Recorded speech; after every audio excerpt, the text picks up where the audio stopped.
It's the Mark and HooGie Show, featuring this week's guest, Nick Perri of Nick Perri and the Underground Thieves.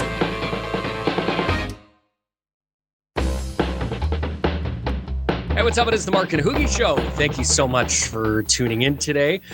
HooGie, you're going to be leaving us pretty soon. Well, I mean, technically, if you think about it, I'm actually gone. Huh? Well, the day this show comes out, I'm actually HooGie on the road. Oh. Sorry, should we be continuing that, or do you not want me to say Yeah, I don't care. Let's keep talking. Yeah, I'm on the road right now. Doing some work currently with Mr. Eric Bass of Shinedown. Okay. I didn't know if it was like a secret or something. So I'm like, all right, well. I'm sure by now it'll be all over my social media. That's true. That's true. Eating shitty American snacks, trying to find vegan marshmallows for you for Christmas. That's the stuff I love. Amazing. Well, and I think we're going to do some check-ins because as Eric said he was cool with us doing kind of some, backstage footage and getting some of the inside scoop on the new Shinedown album. So that'll be fun. We'll see exactly what's going on down there in Charleston at the studio. So should be a good time. I may even come visit. Dude, come. But you know what you should do if you come? What's that? You need to show up with your mask. Oh, my Mark and HooGie mask. That is correct. You still got time to get your orders in for Christmas, too. If you want any Mark and HooGie merchandise, no matter what you want, we got it there for you. So head on over to the markandhoogieshow.com, get your Mark and HooGie merch, because it makes the perfect gift for that Mark and HooGie fan in your life. Really does. I'm actually sending Mark HooGie merchandise. He doesn't know it. But, Well, then I got to come up with my own Mark McKenzie merchandise or something. All right, we have a special guest on the show this week, Nick Perri, who's worked with a plethora of bands over the years and artists. So that's who's going to be joining us today. We'll talk about his new project that he's got going on, as well as some of the former projects and maybe former projects that could end up coming back. I don't know. Who knows? We'll talk to him and we'll find out. It's all coming up on the Mark and HooGie Show.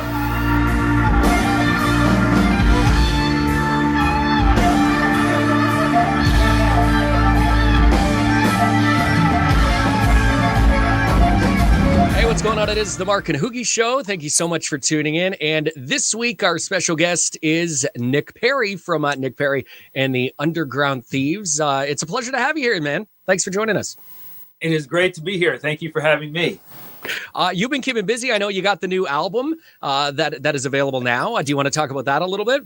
Sure. The record is called Sun Via. It came out in August. For people who know, maybe they don't know the story. It's been a long journey to hear, almost 20 years of making music to finally have a debut record under my own name, which is crazy. I'm grateful overall. The takeaway is just, I'm grateful to still be doing this, to have the audience that I have, to have the desire and inspiration to want to keep doing it. And I honestly feel like, in a lot of ways, this is the actual start to the next 20 to 30 years, and that everything else may have just been like a dress rehearsal. I know that sounds crazy, but artistically speaking, right? I've been in a lot of bands. I'm grateful to have played with a lot of great artists and bands over the years. And, we can get into that later if you want. But the main thing is for me now to be able to move forward in a way with no artistic compromise. And maybe for people who aren't in the music making business or process, maybe that sounds vague and whatever, but in a real literal sense, to be able to just create the music that I want to create without someone telling me I can't do that or don't do this or it'd be cooler if you didn't do that. Like, it is so wonderful and so freeing to be in a position to finally be able to go, like, if I want to put a 1 minute guitar solo in the single, which is on the radio, I can do that and nobody can tell me I can't. And it's the coolest thing in the world. And it might not sound like a big deal, but it is so liberating and so freeing. And it's just been wonderful, And so I'm grateful to have had the opportunity to reboot my career in a way and grateful for the response, because the response has been unbelievable, especially as an independent artist at this time, and with an independent record. So I'm really proud of the record. It took a long time to make. It took 2.5 years. It was a labor of love, but I really wanted to get it right. I really wanted it to be able to stand up there with Show and Tell, the Silvertide debut, and which a lot of people, I think, still, that's their benchmark for me creatively. And I really wanted it to be at that level or better. And I feel like it is. And really, it's just the beginning, because over those 2.5 years, we recorded close to 30 songs. So there's 10 that have come out on this record, but there are many more in the can.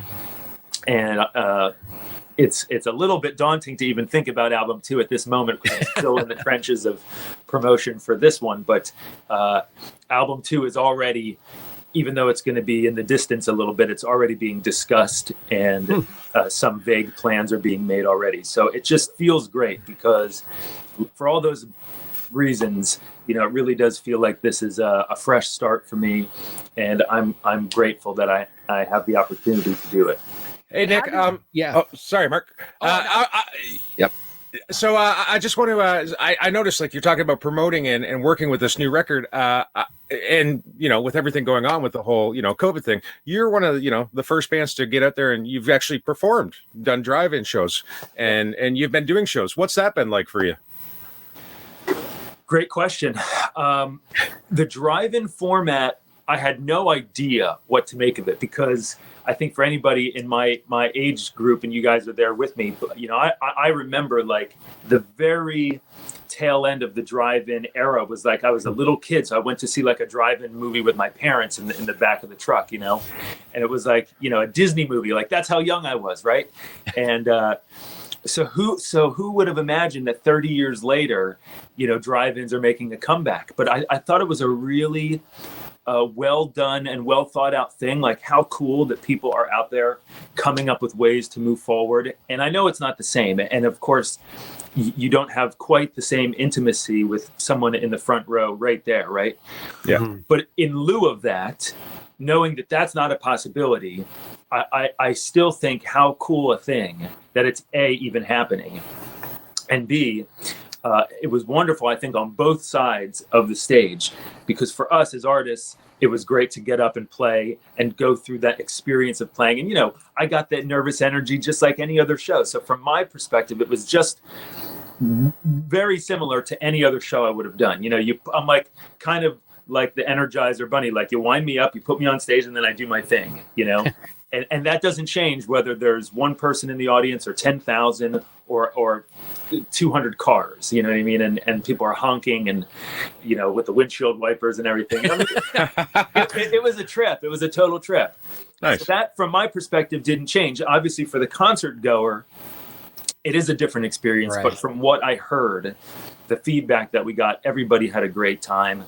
And I think that in this moment, this era, any little things, even if it's just for a short little thing, anything that could put joy or happiness into the universe right now, maybe make someone's night a little better, someone's week, someone's month, whatever, like, what a great thing. I was grateful to be a part of it, and thankful to the Struts, who took us out on the first few, and Blackberry Smoke, who took us out on the others, for having me and having us. And I'm just grateful for the opportunity to do it.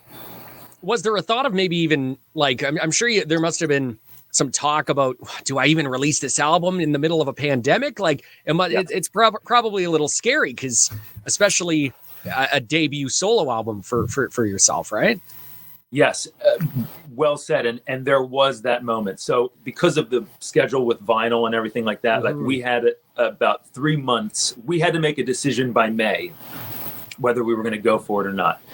And I thought really long and hard about it, and the whole team did. We sat down, we had a meeting with our management and the business side and the band, and we did, a pros and cons list. Like, we really, really thought about it long and hard. And the overall feeling was, it's going to be a tough, no matter what, it's going to be a tough year. It's going to be an uphill battle to get this album out and heard the right way, hopefully. But again, going back to what I was saying a minute ago about putting joy into the universe and putting something positive out there, I really felt like if I didn't put it out, really, what else would my contribution be to the world right now?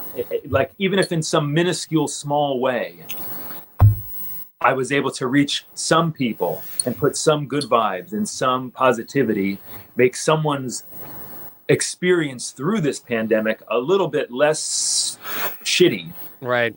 Like, that I think is a noble cause. And that to me really spoke up as like the loudest kind of talking point in this thing. So even, you know, going back to the single, it's called Feeling Good, which is on the radio now. It's like, we chose that for a reason. And we wanted, if even for 5 minutes a day, somebody's in the car and they hear that song on the radio and it helps them to feel good for even 5 minutes a day.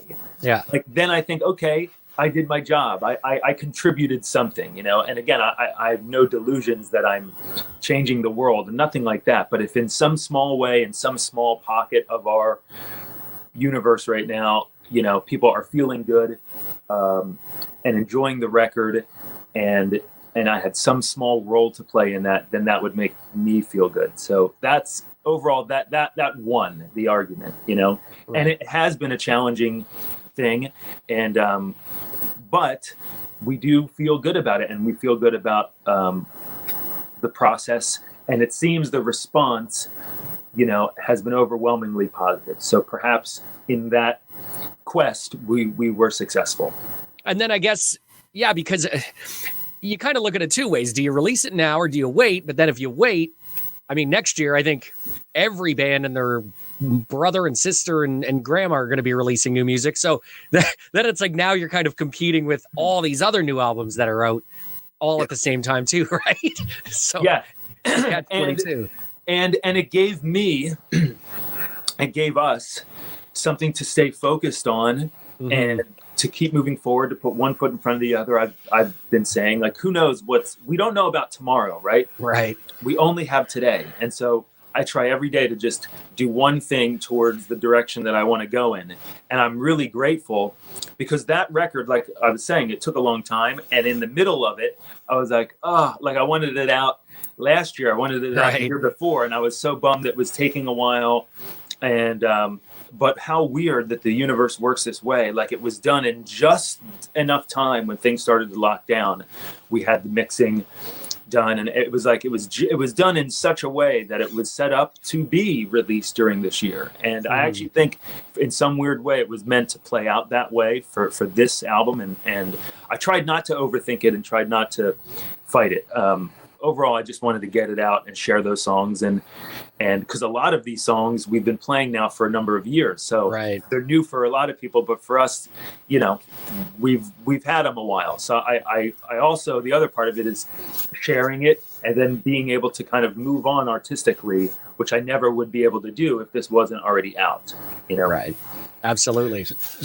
So, Nick, got to ask you, you know, being a family man, and when this whole thing started, you were in LA, if correct. And over the last few months, you've relocated, and now you're on the East Coast again. You're back in Philly. What was that like? Just moving across the country during these times, and you know, you're now safe with the family back in Philly and everything. How's that working out for you?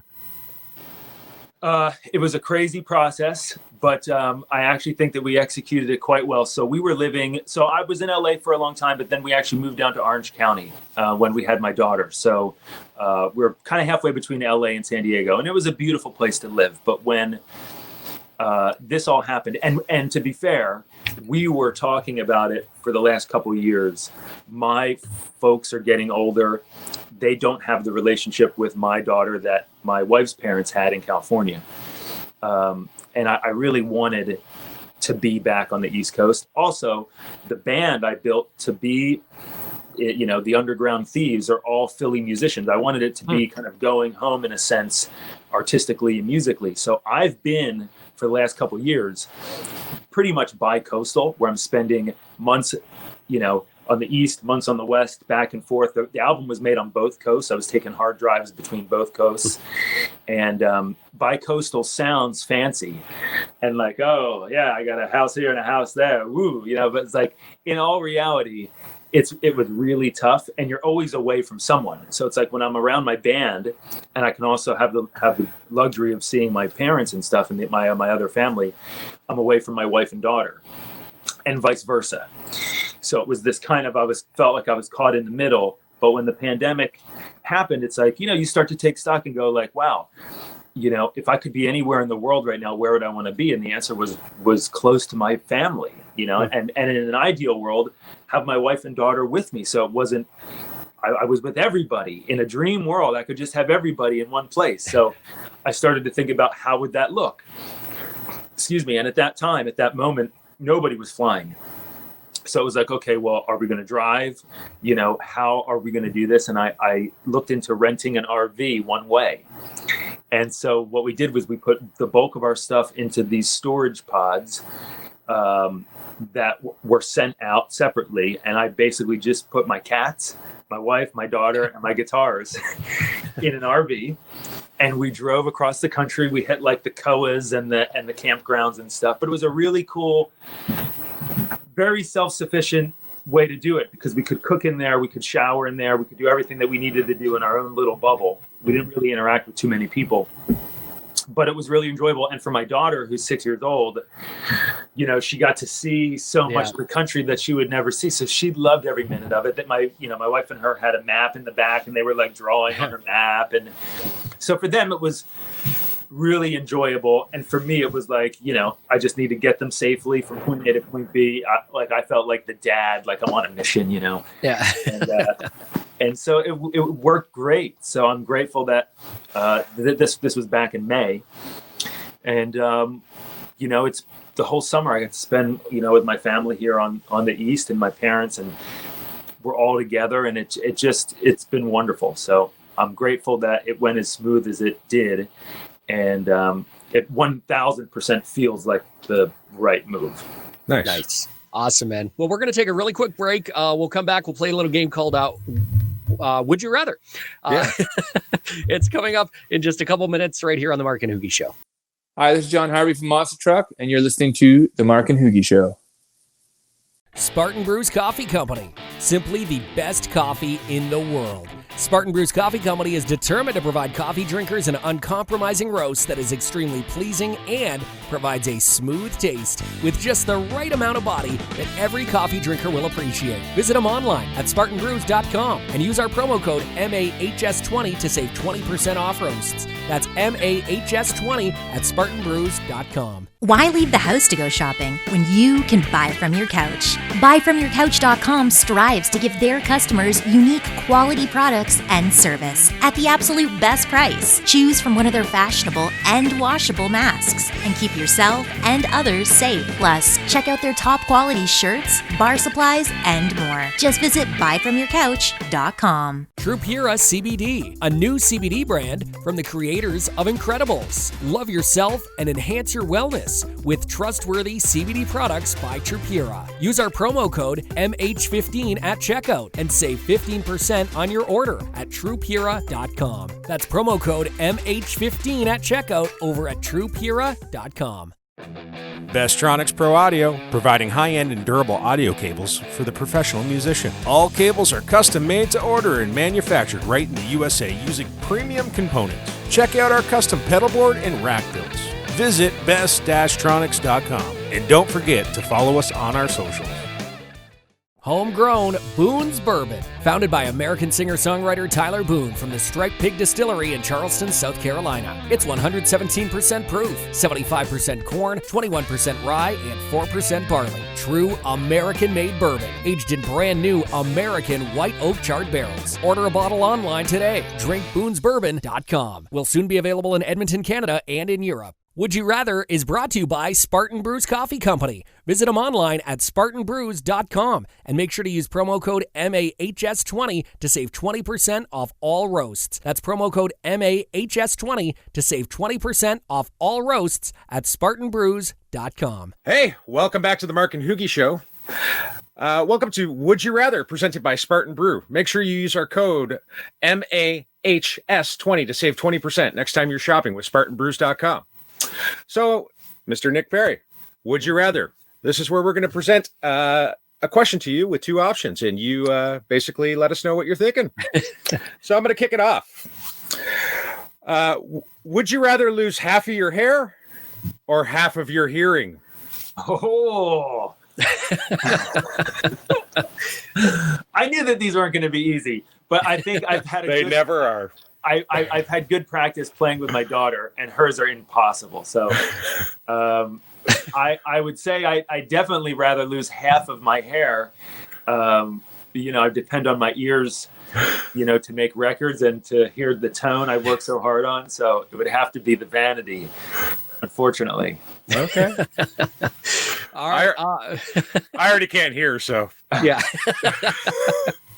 Would you rather only produce music or only play music? Oh.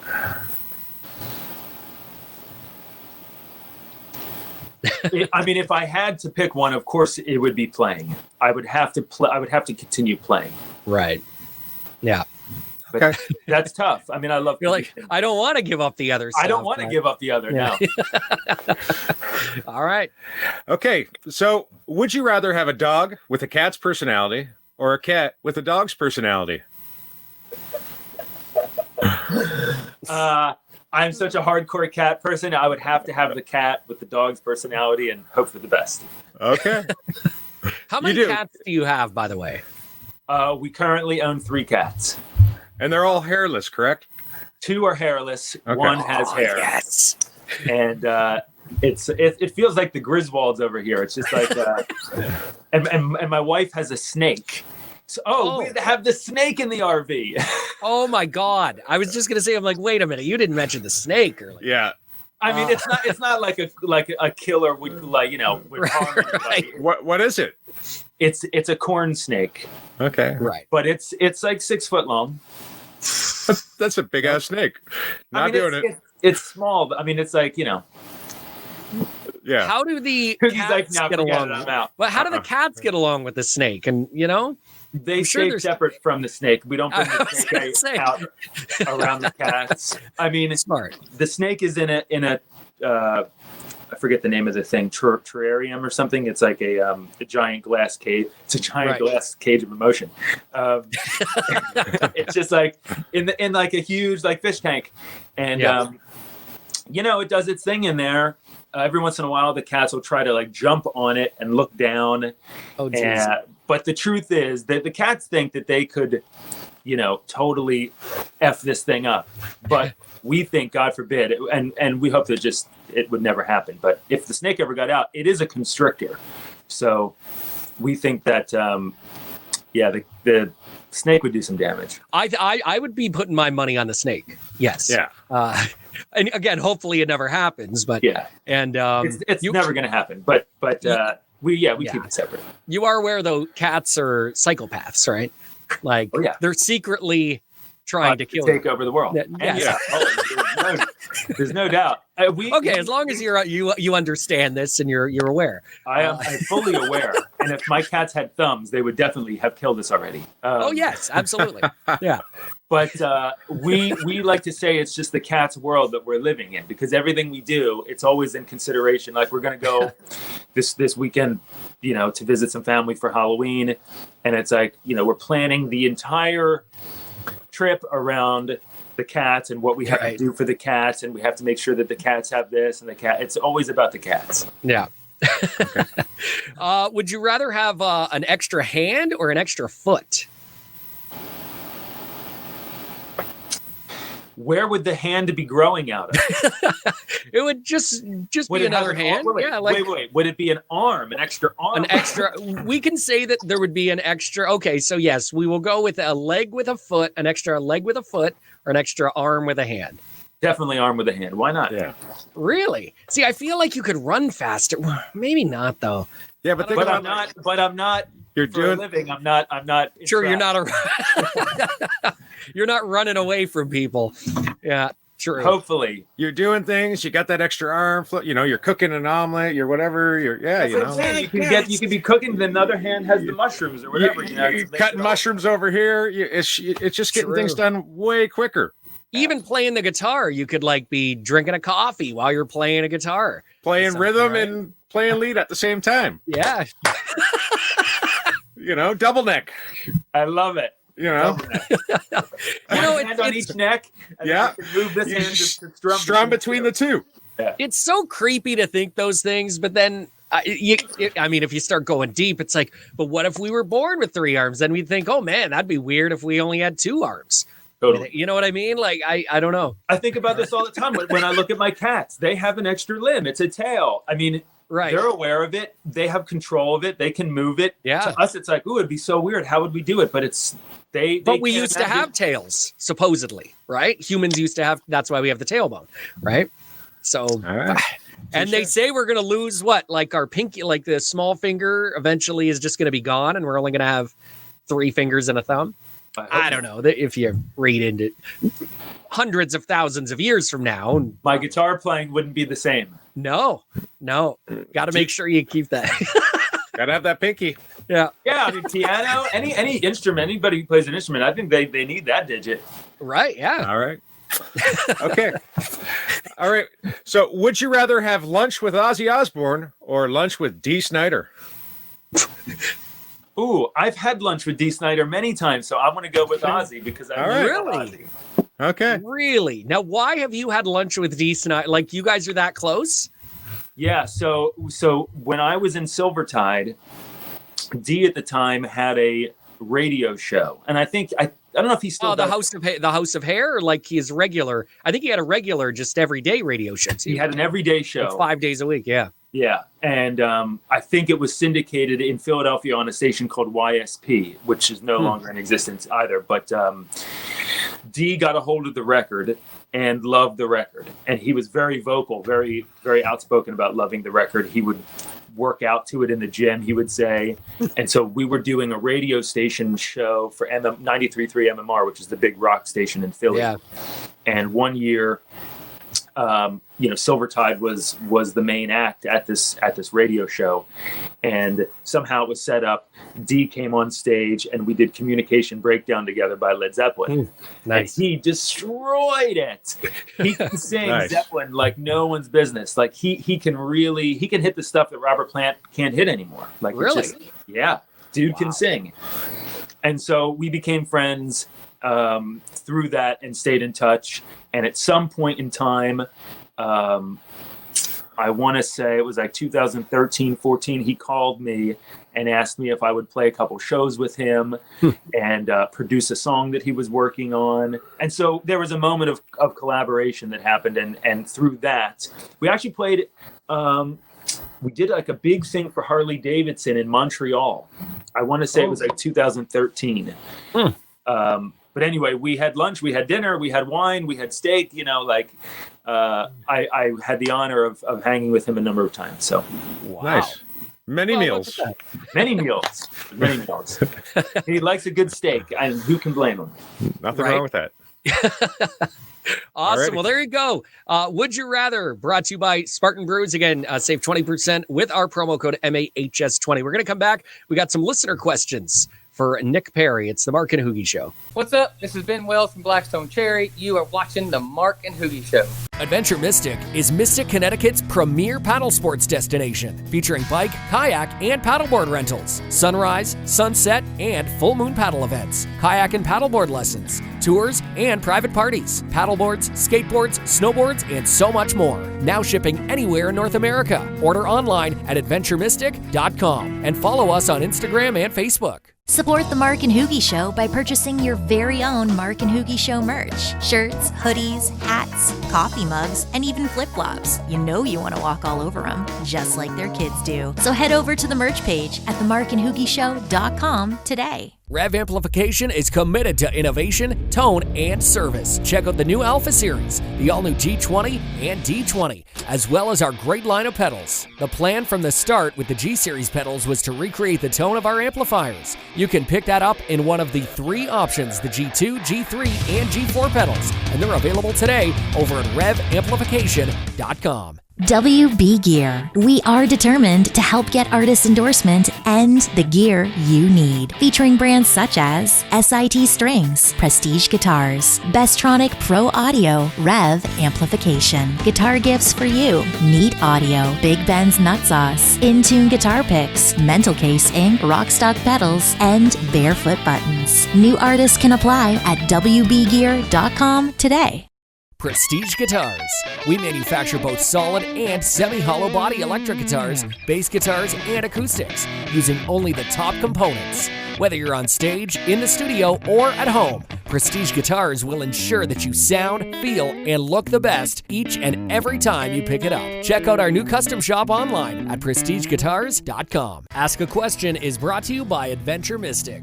Adventure Mystic is Mystic, Connecticut's premier paddle sports destination, featuring bike, kayak, and paddleboard rentals, paddleboards, skateboards, snowboards, and so much more. Now shipping anywhere in North America. Order online at adventuremystic.com and follow us on Instagram and Facebook. Hey, welcome back. It is the Mark and HooGie Show, and our special guest this week is Nick Perri from Nick Perri and the Underground Thieves. Thank you so much for joining us. And by the way, Adventure Mystic presenting Ask a Question. Visit them online, adventuremystic.com. All right, so we got a bunch of listener questions sent in for you, man. So they're going to pop up on the screen, and you should be able to hear everything. So we'll start with our first question right now. Here you go. Yeah, I know you recently toured with Van Halen. I was just curious to know what it was like to tour with them. Maybe if you had some experiences with Eddie Van Halen, what it was like to be near him and just share a stage with him, maybe be around him. Any experiences? That'd be great to hear. Thanks so much. Big fan. I do. And, unfortunately with his recent passing, have gone through this process, and I shared a whole bunch of photos, I think about 100 photos that I'd never shared before on my Facebook page from that tour. So for people who don't know, my band Silvertide was asked to open the first leg of the 2004 Van Halen reunion tour with Sammy Hagar. Wow. And it was a momentous thing, as one could imagine, and I grew up a huge fan, and he inspired me not only musically and not only with the songs and the whole musical aspect, but also with the guitar modification process and building guitars and modding guitars. He had just a lasting impact on me across the board. And I'll be honest, his passing has really hit me a lot harder than I thought it would. But in going through and digging up those old archives and feelings, there's a lot of joy and a lot of really fond memories I have of that time. And I think that I've got a bunch of stories. Some I definitely can't share on that. But maybe I'll try to pick out one. Let's see. So I remember when I've told the story recently quite a bit, because some people have called and asked me to call in and share stories. So I've told the one about me and him in the tuning room and warming up together, and him being this giant fan of AC/DC, which I didn't know, and meeting him. But a story that I haven't told as much is that one day, so we're in these locker rooms, and we're in arenas. So the dressing room is basically a sports locker room for a team, right? Yeah. Now these dressing rooms were like bigger than the venues we used to play. It was unbelievably cool to have a dressing room that was that big. So I remember, and I'm a geeky guitar guy, in addition to the writing and producing and all that stuff. Like I'm really obsessed with guitar and guitar modification and tone and all the equations, all the HooGie knows, all the pieces of the puzzle that go into making tone, capacitors and pots and, all kind of stuff. So I had this one day, I was playing a Gibson Firebird on that tour as my main guitar. Uma, my man. You became very familiar with Uma. Yeah. So one day I had the Uma on like a bench, like a sports team bench, because I had the room. I had a soldering gun set up. I had tools everywhere, and I decided I was going to swap some pickups and like change things and mod my guitar. We had hours and hours backstage, right? So I'm in there one day, Now, this was my first experience. This is going to get really geeky, but this was my first experience with 4 conductor wires. So instead of there being 2 wires from the pickup, there were 4. And they were so small, I mean, so small that my wire stripper, even the smallest setting on the wire stripper, was too big, right? They're tiny wires. And I'm frustrated, and I'm trying to figure out what I'm doing here. And I've never done this particular mod with this particular type of wiring. And next thing I know, like, Eddie is right here. And he was so funny, and he was so you would think a guy like that has all these secrets and all these things, and like he would be stingy with it. No, like, Eddie was just the first one to just tell you everything that you wanted to know. So he was like, bro, let me see this. Let me show you. So like, he pushes me out of the way, and he proceeds to strip. So there's 4 wires per pickup, 2 pickup comes like in literally 3 seconds. Like, it was just like boom, boom, boom, boom, boom, boom, boom, boom. Like, I had never seen anything like it. Like, the dude, basically invented a guitar modification. Him, Les Paul, of course, led the way, but right, this guy who innovated and who did so many of these things for the first time. And you forget that, because the music legacy is so big. It's easy to forget all the things that he contributed. Right. So Nice. But this is a guy who was, who the first person ever to put a Gibson humbucking pickup in a Fender Strat. Like, it's crazy, right? The whole world followed. He led. So he was back there. He showed me how to do it. Then we're talking about, we're going to do a coil tap mod. We're going to do this. We're going to do that. And like, he helped me with my guitar. Wow. And was so generous with his time and with his knowledge, and giving me tricks and tips and like how to keep an old vintage Stratocaster tremolo in tune, because that's what he worked with before Floyd Rose and all that stuff, And so he was just wonderful, and such a warm guy who had no ego and no reservations about sharing knowledge with a young, artist. So that's, I think, a pretty memorable moment. Nice. Did you stay in touch with him or any of the VH guys over the years? Yes. So Eddie, on and off. I had his number, and we would text on occasion. Eventually, I changed my number, he changed his number, and that was the end of that. But I was able to keep in touch with him a little bit through Matty Bruck, who was a friend of mine even before the Van Halen thing. But Matty ended up being Eddie's like guitar guy. Did you meet Matty, HooGie? No. Okay, he's a sweet guy. Okay. And been with Ed for a long time. But Sammy, the other part of the story that's mega is that Sammy, who is an unbelievably sweet and generous guy. So we were doing this tour in a van and trailer, which they could not believe, because the way that the tour was set up is the distance between the gigs was so great that the band had a private plane. No surprise.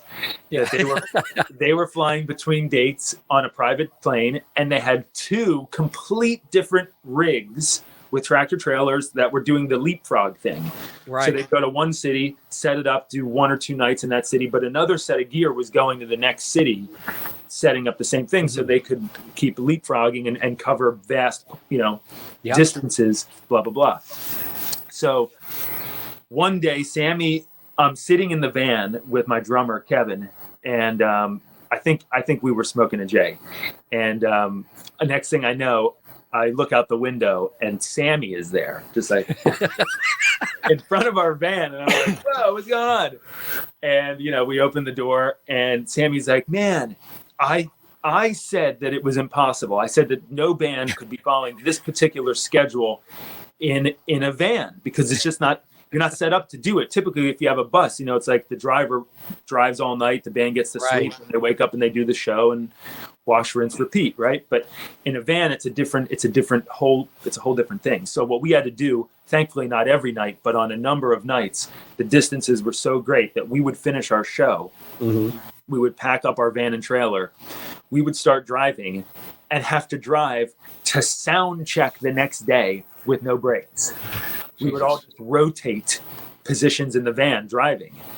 I mean, like, that's for real. That really happened. And that happened on numerous occasions to cover doing, 800 miles or whatever between some of these shows.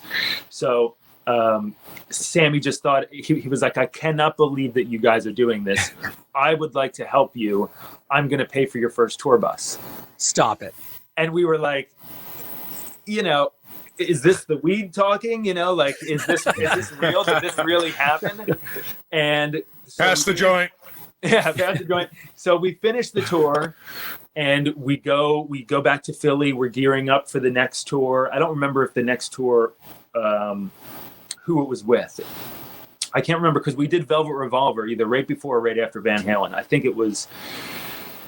I don't remember, but we had another big tour coming up. And the next thing I know, in front of my mom and dad's house, I swear to God, a giant red tour bus pulls up with a trailer completely wrapped in Cabo Wabo advertisements. Oh my God. And Sammy had kept his word, and he paid for our first tour bus for, it was at least 6 months. It may have been 9 months until we could start generating enough money to take over the payments. Wow. But he paid for the bus and the driver. What? And for him, it was a write-off so that he could advertise his tequila. And we drove across the entire country, back and forth, up and down, zigzagging. Tell me it came loaded with tequila. We had some cases of tequila. Oh Nice. my God. Nice. Anyway, it was this is like, it's real life. It's not fiction, but it's stranger than fiction. I got to ask you a question. I was on one of those shitty wrap buses once, and the only reason why I'm calling it shitty was because they wrapped the damn windows. So you would open the window and you couldn't even see out the window. It was like a submarine all the time. You're driving down the road. You open it. Oh, I wonder what it's like out. Oh,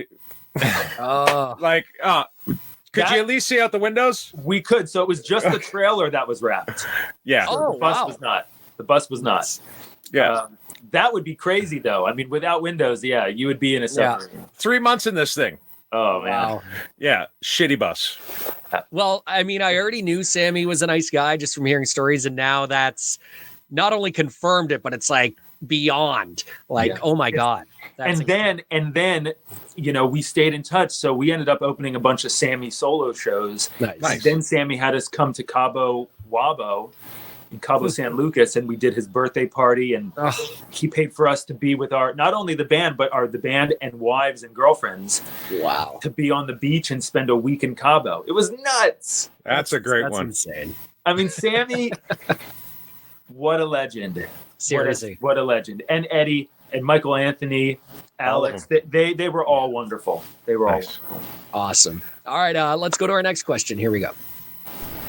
Hey, Nick. My name is Nate. I was just wondering, with both you and your sister being involved in the music industry, is that something you grew up with in the household, like music all around you? Did your parents get you into it, or was it something you kind of discovered on your own? Thanks. Thank you, Nate. That's a great question, and I think a lot of people are surprised by this answer. We did not grow up in an overly musical household. My dad was born in Italy and came over in 1959. He's as off the boat Italian as you could imagine. Yeah.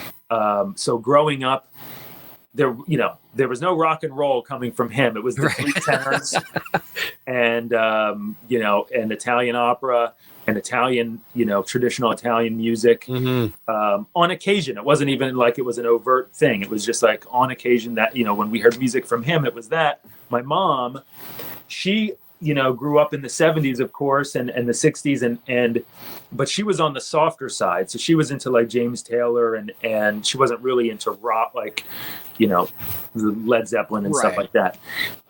So from her end, Rod Stewart, who is awesome, and James Taylor is awesome too, in a different way.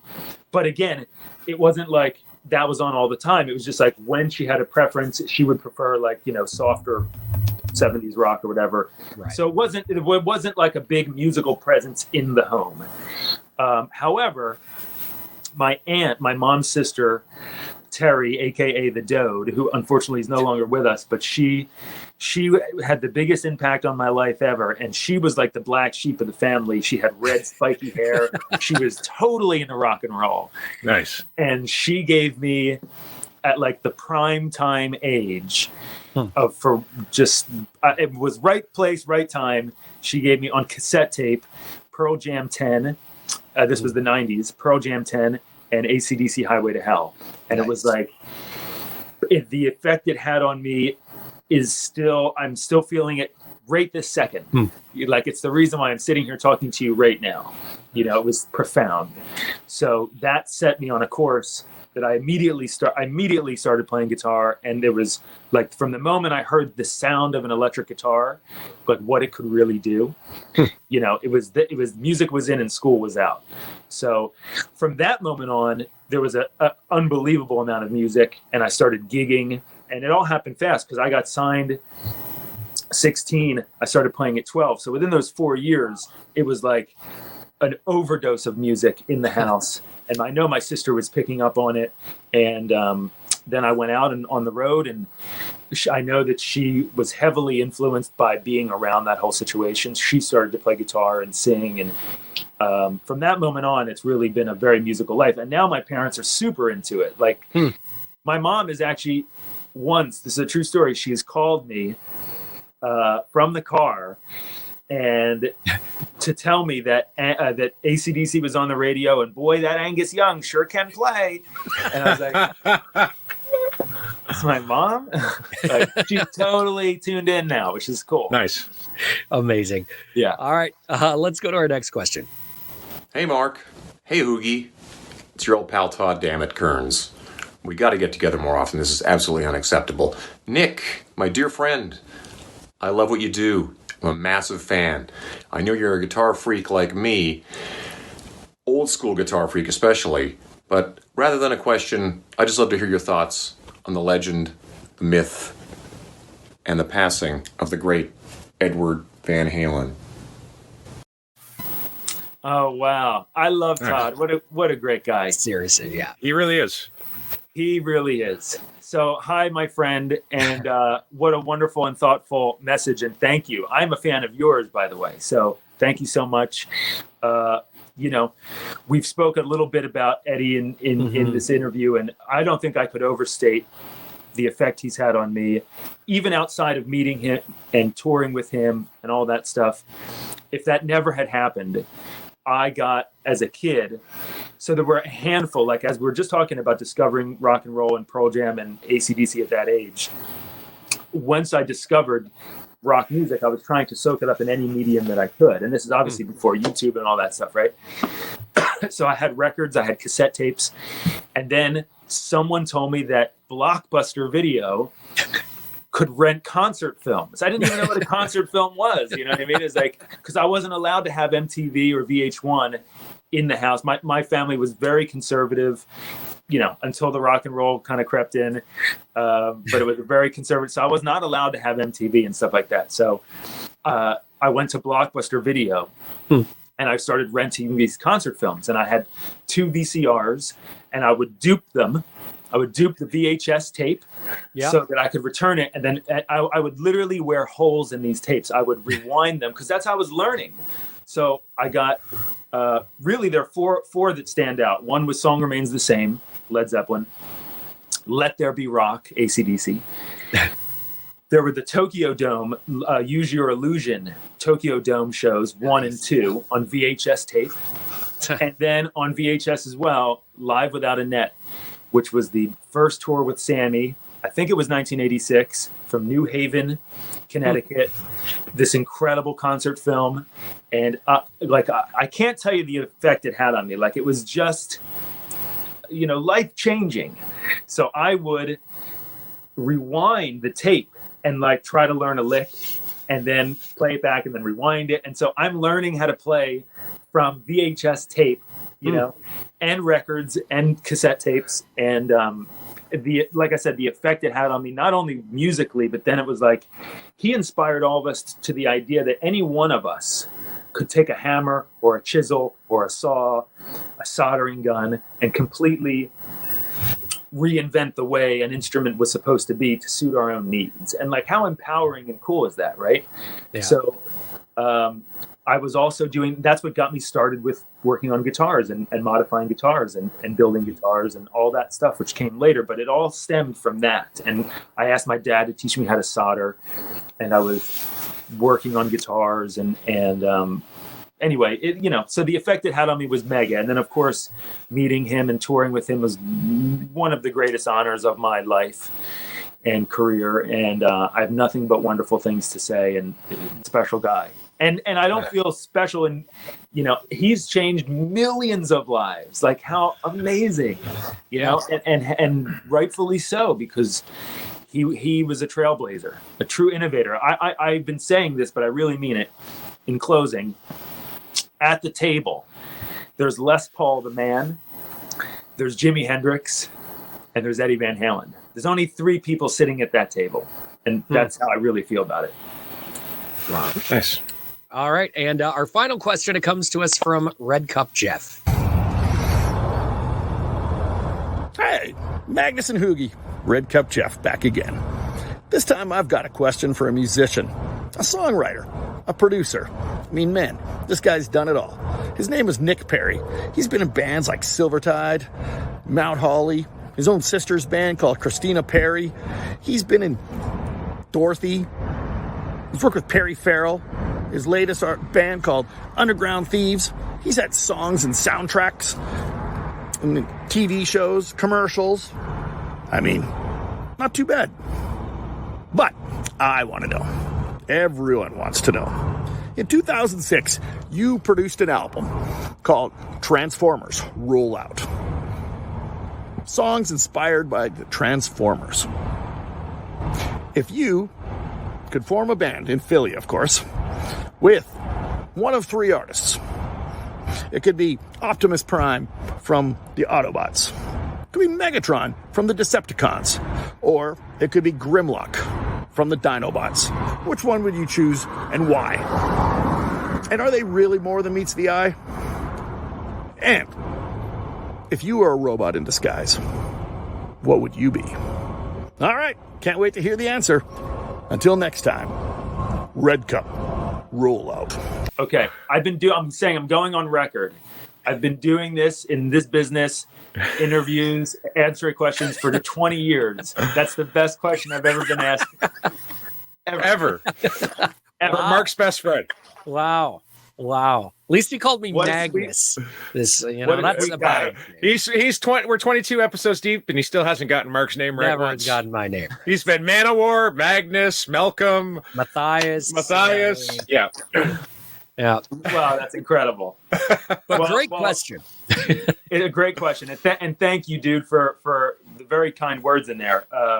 If I had to pick one guy to be in a band based in Philly who was a Transformer, it would have to be Optimus Prime. As a kid, I loved the show. I watched the show and the movie. I remember there was a movie in the 80s. Oh, yeah. Yeah.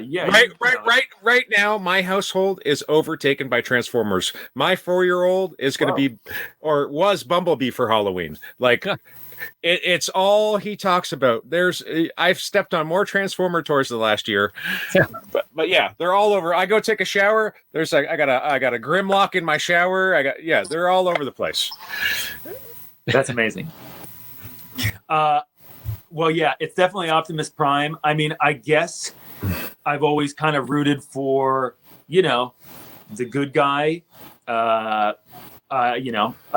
however cheesy that may be, but Optimus Prime is the man, right? He's the Batman. He's the Superman of that world, right? He saves the day. And so I think he's a hero and a badass, right? And so he would be my choice. And the other part of the question, what was the second half of that? If you were a Transformer, what would you be? Which one would I be? Yeah. Well, I'm going to just throw it out there that if I could be any Transformer in the world, I would be transforming into a DeLorean. Oh. Wow. That's a good one. Wow. I'm in love with the DeLorean since I was 5 years old. Obsessed with Back to the Future, Marty McFly. Talk about Halloween costumes. I was Marty McFly like every year for I don't know how many years. Definitely I would want to transform and be a DeLorean. I will own a DeLorean one day. I'll give you both a ride. Yes. Nice. And hopefully it goes back in time as well. Absolutely. It's a requirement. As soon as you hit 88 miles an hour. Right? Giddy up. Which would be your favorite Back to the Future film? You can only choose one. What's your favorite one? The first one. Sticking with the first. There's no question about it. Yeah, I don't know. Part two is pretty good. There's something about part two that I'm just like, but it's funny that almost none of that stuff that happened in part two that we should have had by now. It's like, we don't have the small pizza that will then become a big pizza. We don't have flying cars. We don't even have real hoverboards. Like the flying skateboards. We don't even have those. Or do we even have self-tying shoes? I think there were a couple that they sold, but I don't think they ever reached the big mass market or anything. So yeah, I've never even heard. I mean, we have Velcro, but we don't have self. Yeah. It was maybe they didn't actually self-tie. They just looked like the self-tying shoes. Maybe that's I'll say though, there's a part of part 3 that's really cool, which is his whole Eastwood thing, right? The Clint Eastwood thing, harking back to Fistful of Dollars. I'm a huge spaghetti Western fan. And so there's that moment where he takes the metal plate and the poncho and the whole thing. I love that. That's pretty awesome. But none of it would make sense or be worthy or be thought. The first one is what sets it up. I mean, yeah. And you got The Power of Love, and you got the Huey Lewis and the News. Come on. Classic. True. Very true. Very true. All right, there we go. Ask a Question, brought to you by Adventure Mystic, AdventureMystic.com. We will come back with Nick Perri in just a couple minutes right here on the Mark and HooGie Show. Guitar gifts for you. A personalized guitar strap. They're embroidered, affordable, and professional looking for that electric, acoustic, classical, or even bass guitar player. All guitar straps sold are genuine Levy's products. And they're all fully adjustable. GuitarGiftsForYou.com. That's guitargifts, the number 4, the letter U.com. The meanest beard products in the world. HooGie here, and I gotta tell you, I've been utilizing the meanest beard product in the world for some time right now. It's helped my beard come in full, luscious, and, well, what more can I say? Save 15% using the meanest beard discount code MB15MH. Find us on the web at meanbeardco.com. SIT Strings is celebrating 40 years. We believe that great tone starts with great strings. Manufactured in Akron, Ohio, we're a small but mighty company made up of guitar players, bass players, fathers, mothers, brothers, sisters, country music fans, metalheads, 80s rockers, and even the occasional jam band guy. Visit us online at sitstrings.com.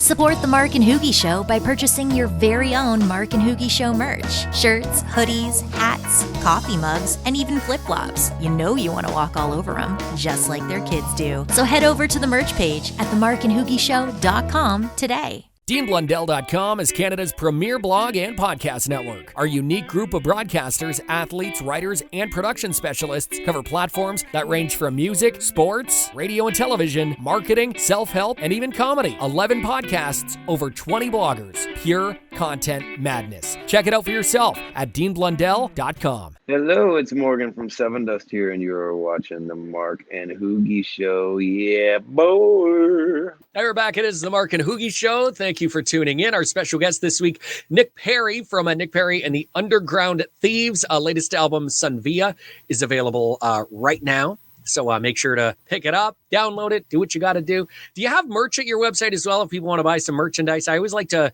make sure people are supporting their artists by buying merchandise if they can too. That's super cool. We do. We have a merch store, and we have vinyl.